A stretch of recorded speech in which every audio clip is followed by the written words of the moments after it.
Hello everyone, কি অবস্থা সবার? Welcome back to my channel. দেখতে দেখতে রমজান চলে আসলো আর এদিকে আমিও ভোরবেলা সেহরি খাওয়ার জন্য উঠে গেছি। সেহরি খাওয়া শেষ, এখন পানি খাচ্ছিলাম, তাই হঠাৎ মনে পড়লো যে আজকের দিনটা ব্লগ করে রাখলে ভালো হবে। এরপরে ফজরের আজান দিয়ে দিল, আমিও নামাজ পড়ে নিলাম। এখানে আমি আজাইরা ঢং করছিলাম যে একটা ভালো শ্যুট আসে কিনা, কিন্তু আমি রুমের লাইট অফ করে দিছিলাম আর ল্যাম্প চালাইছিলাম, এই জন্য এমন আলো আসছে।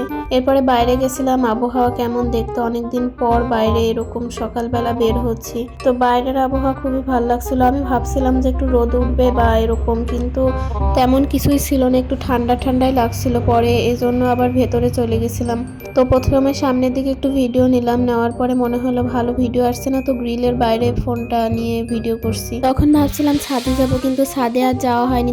এরপরে আবার এই সাইডে চলে আসছি। এখানে আমার আম্মু সিমের গাছ লাগাইছিল, সিমের গাছে ফুল টুল হয়েছে, সিমও অনেক খাইছে আলহামদুলিল্লাহ। তো আমি আবার এখানে ভিডিও নিচ্ছিলাম। আমি ভাবছিলাম যে সূর্য উঠবে ভোরবেলা ভিডিও করব, কিন্তু সূর্যই উঠেনি।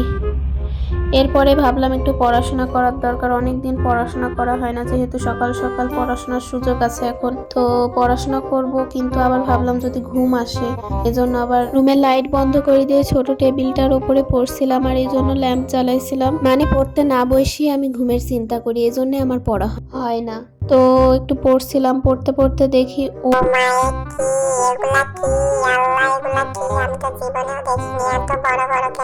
এগুলা তো কিছুই না। পরের পৃষ্ঠা উল্টানোর পরে আমার মাথা পুরা ঘুরে গেছে। এগুলা কি?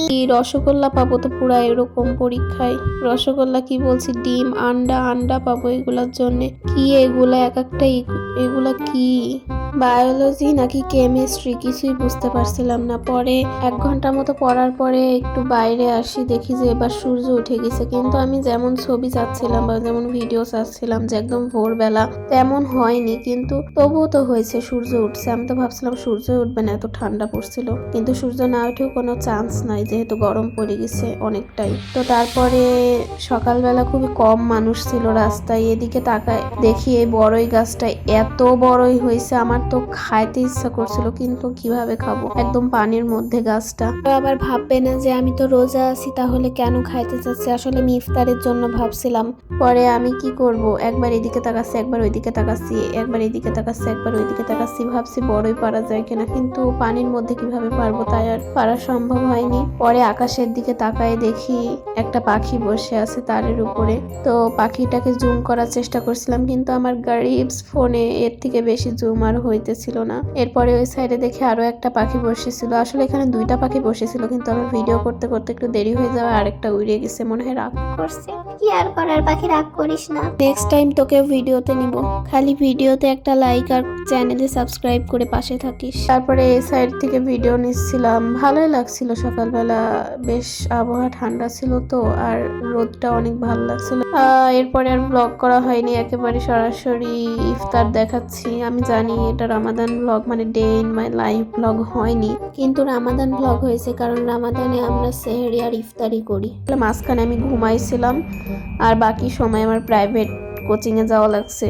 তো সে সময় আমি ভিডিও করতে চাইছিলাম, কিন্তু আমি ভুলে গেছিলাম, কিভাবে জানি ভুলে গেছিলাম। পরে আমি ভাত খাইতে লাগলাম, রাত্রের খাবার খাইতে খাইতে দেখি একটা কে ড্রামা দেখছিলাম। এটা কি ড্রামা, কেউ নাম বলতে পারবে কি না কি জানি, কিন্তু আমার ভালো লাগেনি, আর কন্টিনিউ করিনি। ভাত খাইতে খাইতে আজকের ব্লগটা এখানেই শেষ করছি। If you like my video, please please please subscribe my channel and support me please. আল্লাহ হাফেজ, বাই বাই।